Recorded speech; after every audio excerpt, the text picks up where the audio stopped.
Lelakinya bingung. Ntar malam baik, gitu katanya. Orang kagak ngomong, kan jadi salah paham. Padahal mah minta beliin cincin, cuman kagak ngomong begini doang. Lelakinya, astagfirullahaladzim, ntar malam baik ngapa? Kan jadi begitu. Jadi ada gerakannya, ada ucapannya juga kayak sholat begitu. Tuh, insya Allah kalau namanya orang grogol mah sama yang nama sholat, masya Allah. Udah gak usah ditanya dah. Pokoknya maghrib beduk ada di musola. Isya beduk ada di musola. Apalagi subuh yang ditanya dah. Subuh yang namanya dingin gitu ya, beduk ada di musola. Beduk. Tahu orangnya mah di mana? Pada bungkal kali ya. Tuh, masya Allah. Nah, urusan ibadah orang sini mah nggak usah ditanya, luar biasa. Lihat aja pakai kopiah semua. Masya Allah, jangan usah ditanya dah. Urusan kayak gini mah masya Allah udah luar biasa. Kenapa? Karena kita semuanya yakin bahwa sholat itu nantinya akan menolong kita di alam akhirat. Mau ditolong sama pahala sholat kita. Makanya kita disuruh sholatnya apa? Tepat waktu. Barang siapa yang sholatnya tepat waktu, insya Allah pahala sholatnya nanti juga akan tepat menolong kita ketika kita ada di alam akhirat. Ada cerita Bapak Ibu Saudara, di akhirat nanti ada orang masuk neraka. Padahal dia sholat, rajin ngaji, takjiah datang, sedekah apalagi, nggak usah ditanya sedekah mah. Lagi kalau hari Jumat itu tromol di masjid lancar banget, kagak mampir. Iya, masuk dalam neraka. Begitu lama di dalam neraka itu orang ceritanya. Nggak lama kemudian ada datang seorang laki-laki pakai jubah hitam apa putih Pak, kantisnya Pak? Putih lah. Saya pakai ini hitam ini Pak. Pakai jubah putih, pokoknya ganteng waktu itu orang, kira-kira kayak saya 11-12.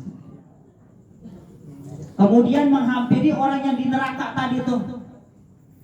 Assalamualaikum. Waalaikumsalam. Wahai hamba Allah, ente siapa? Dia di neraka nanya nih. Saya adalah pahala sholat kamu.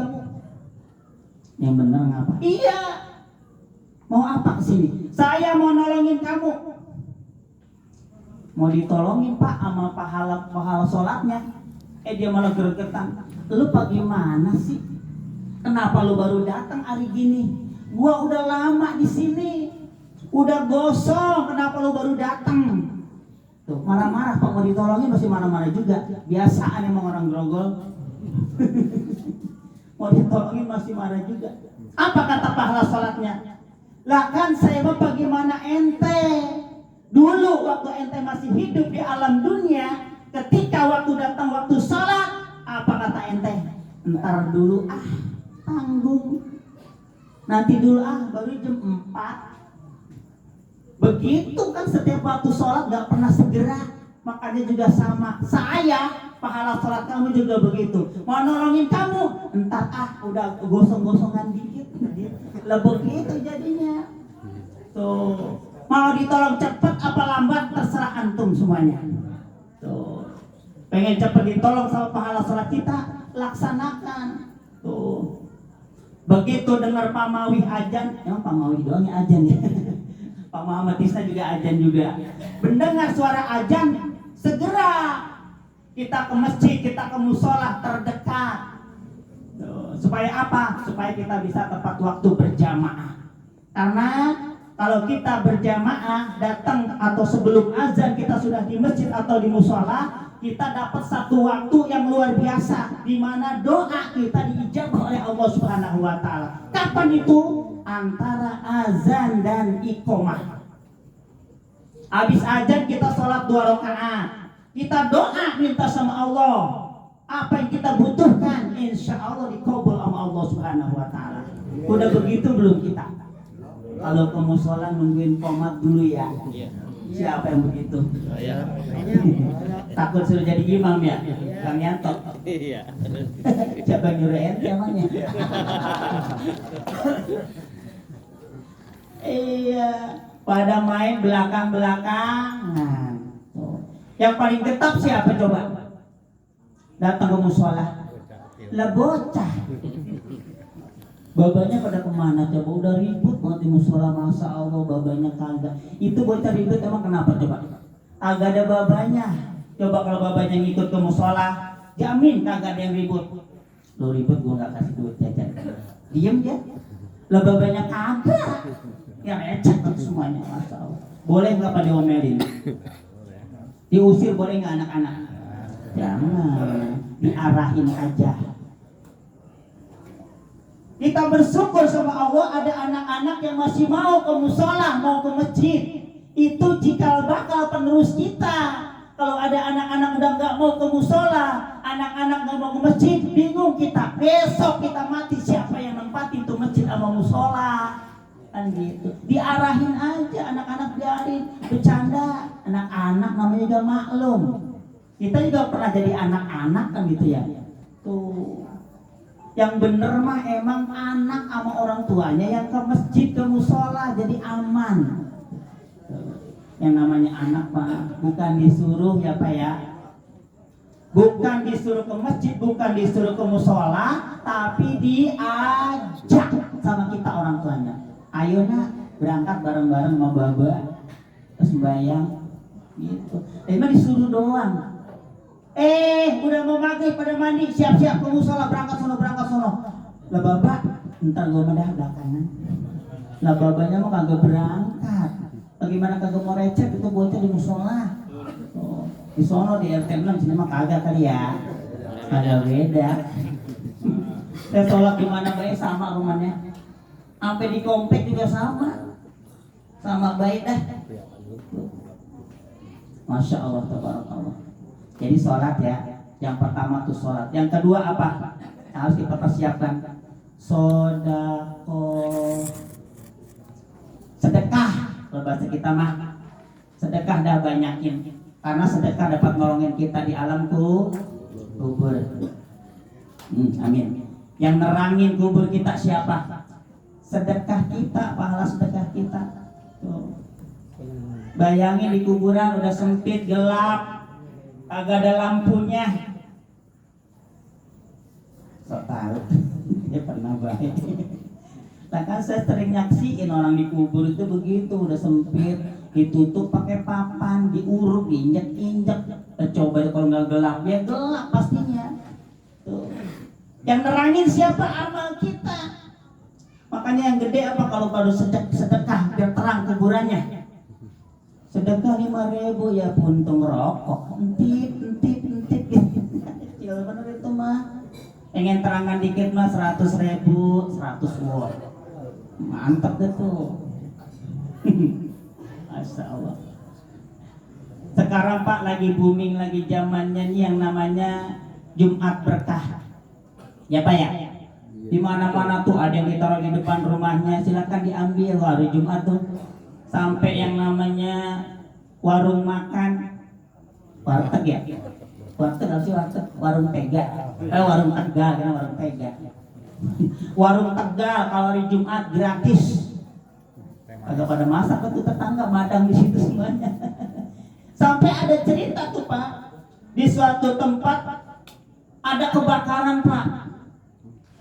Ini warteg kalau hari Jumat digratisin orang makan di situ. Pas kebakaran Pak, samping kiri kanan belakang depan semua hangus, dia kagak. Orang dicorek sama api. Lantaran apa? Keberkahan Jumat berkah. Makanya pada sedekah, ngapa pada sedekah? Biar selamat.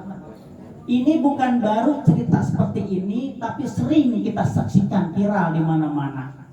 Tuh kan pada punya HP. Tuh, Masya Allah. Kemarin belum lama bulan apa itu ya, yang di sini banyak pohon pada rubuh tuh, banyak asbes pada terbang, genteng pada terbang. Bulan apa ya? Saya ada acara di Bogor. Artinya saya nggak di rumah. Kejadiannya di Depok waktu itu.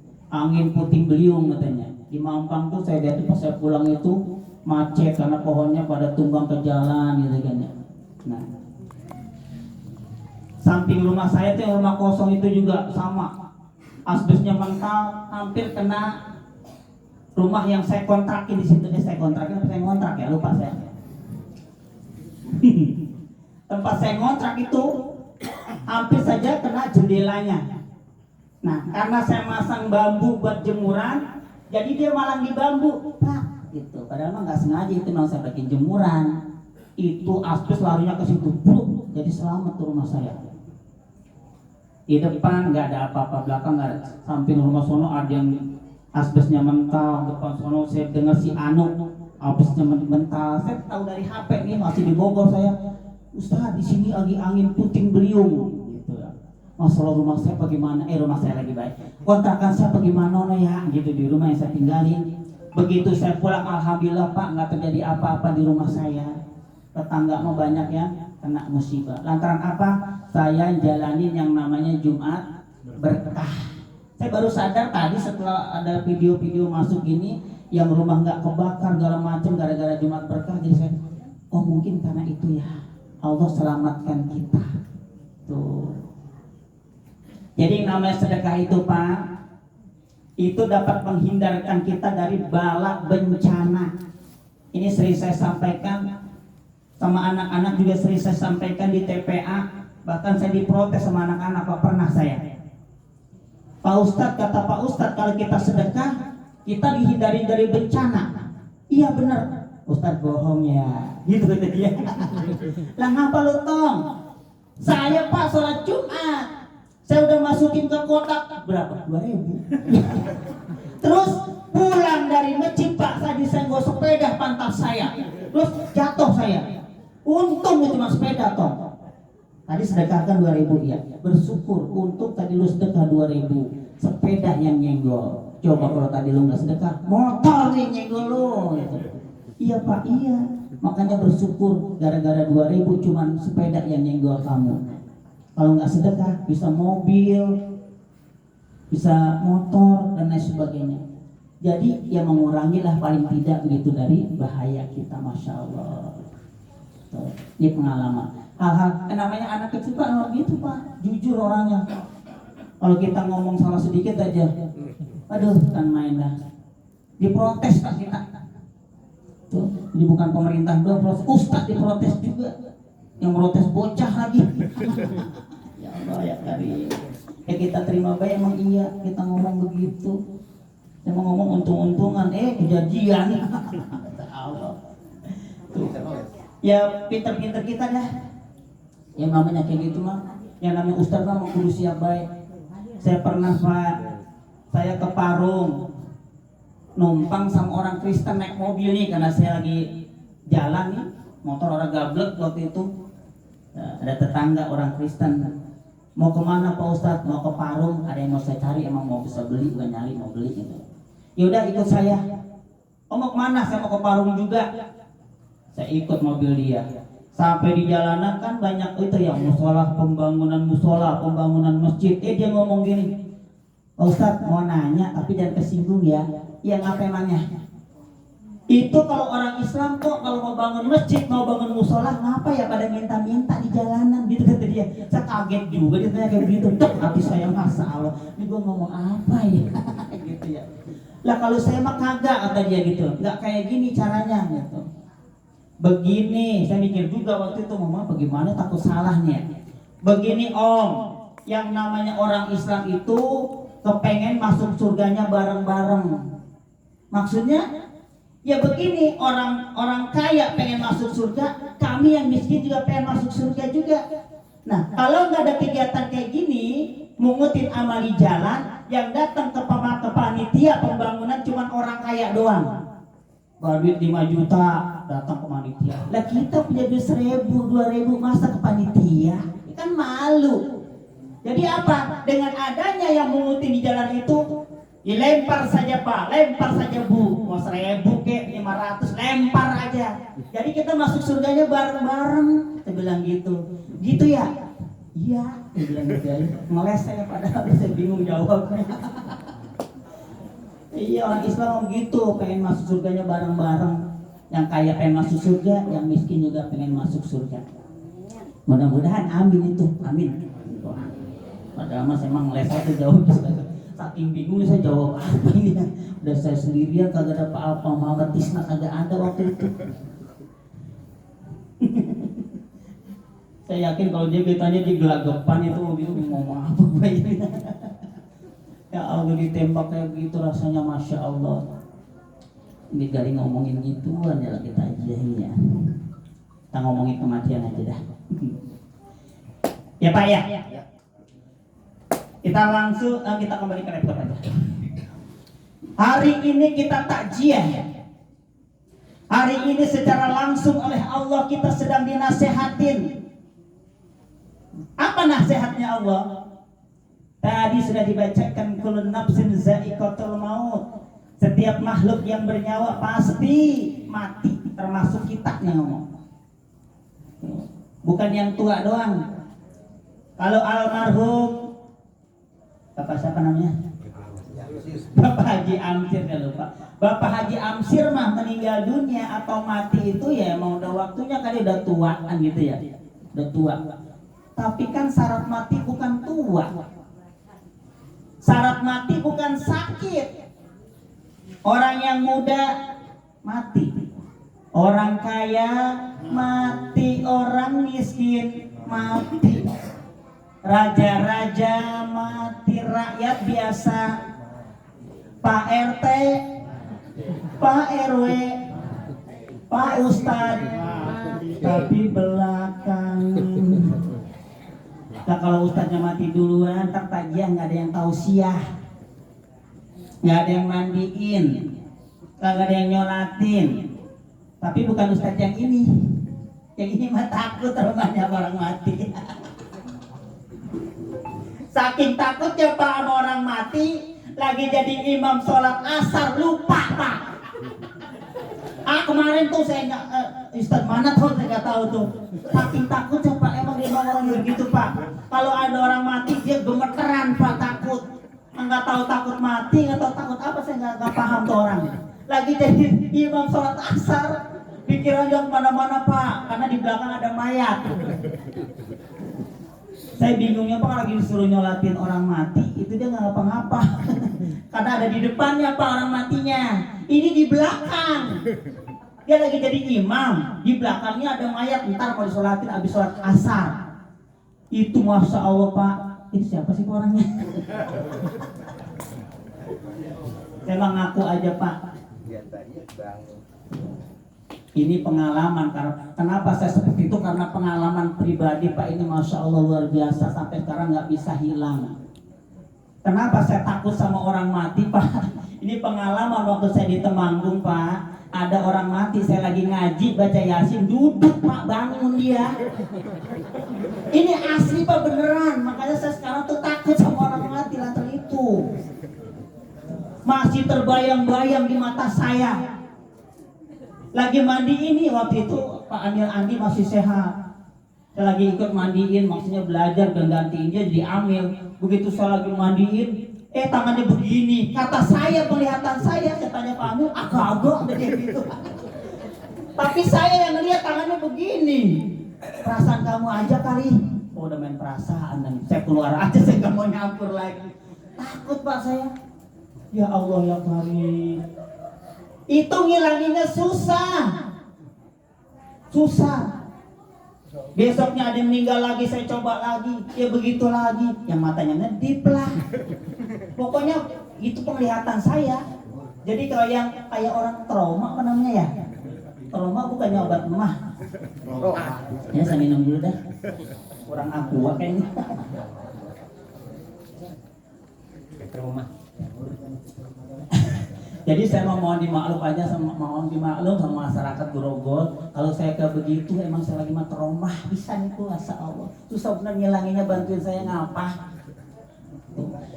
Saya mau dijadiin amil kagak jadi tuh, sampai Ustaz Tatang saya jadi amil.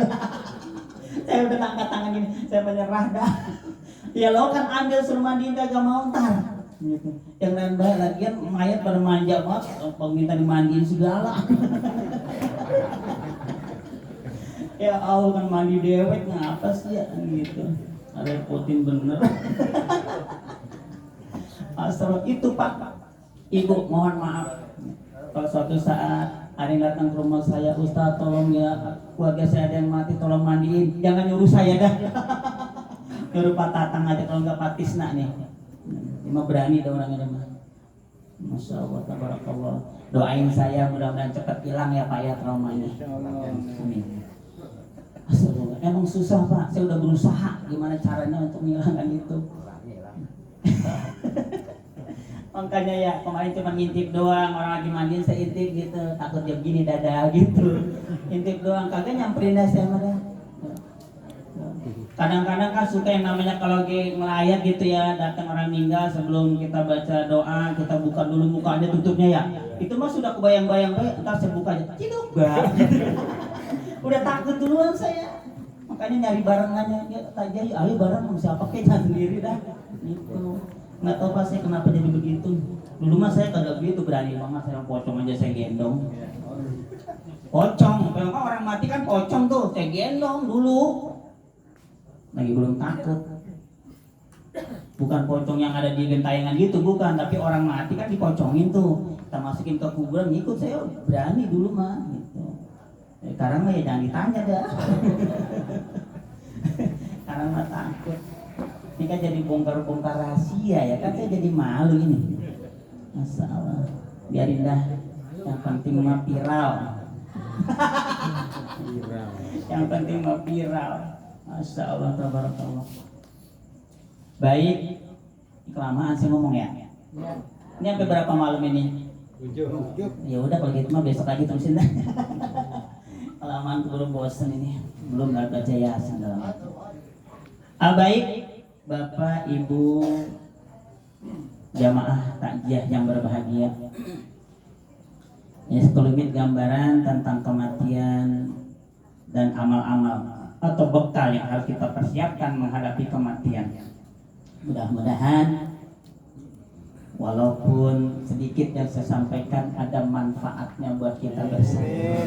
Ya Allah ya Rabbal Alamin. Tidak banyak yang sampaikan malam hari ini, mengingat waktu juga semakin larut.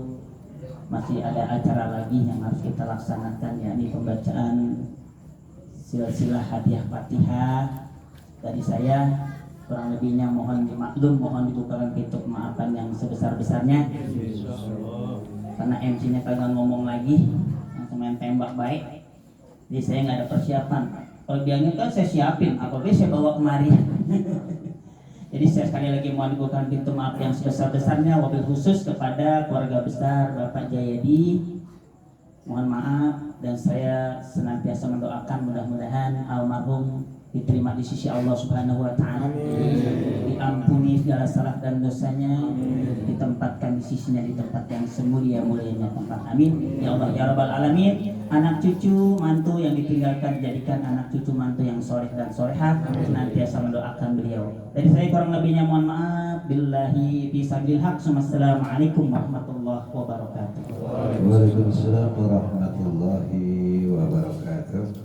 Terima kasih ucapkan kepada Bapak Ustadz Ahyari yang telah menyampaikan kata tausiahnya. Mudah-mudahan ini buat pelajaran kita untuk masa-masa yang akan datang. Mudah-mudahan kita dapat mengambil daripada intisari tersebut. Mudah-mudahan mendapat berkah dari Allah Subhanahu wa taala. Dan mudah-mudahan kita doakan Ustadz Ahyari diberi kesehatan oleh Allah Subhanahu wa taala. Amin ya rabbal alamin. Selanjutnya pembacaan salawat zikir dan juga surah Yasin dan sekaligus doa. Ini saya silakan kepada Bapak Ustaz Irfan tadi untuk membawakan daripada acara tersebut. Dan selanjutnya dari saya atas nama pembawa acara, mungkin banyak sekali kekurangan, kejanggalan, mohon bukakan pintu maaf yang sebesar-besarnya. Saya akhiri, wabillahi taufiq wal hidayah. Assalamualaikum warahmatullahi wabarakatuh.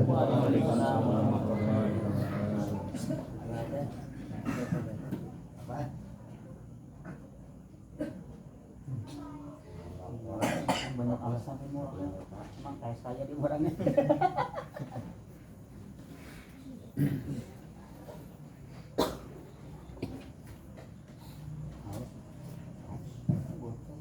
Assalamualaikum warahmatullahi wabarakatuh.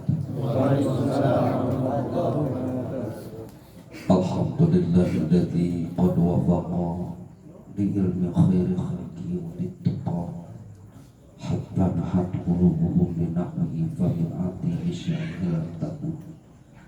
Asyhadu an la ilaha illallah wahdahu la syarika lah wa asyhadu anna sayyidana wa nabiyyana Muhammadan abduhu wa rasuluh arsalahu rahmatan lil alamin. Allahumma shalli wa sallim wa barik wa karim ala hadzal nabiyil karim sayyidina Abdul Aziz sayyidina wa habibina wa syafi'ina wa qurrati a'yunina wa maulana Muhammad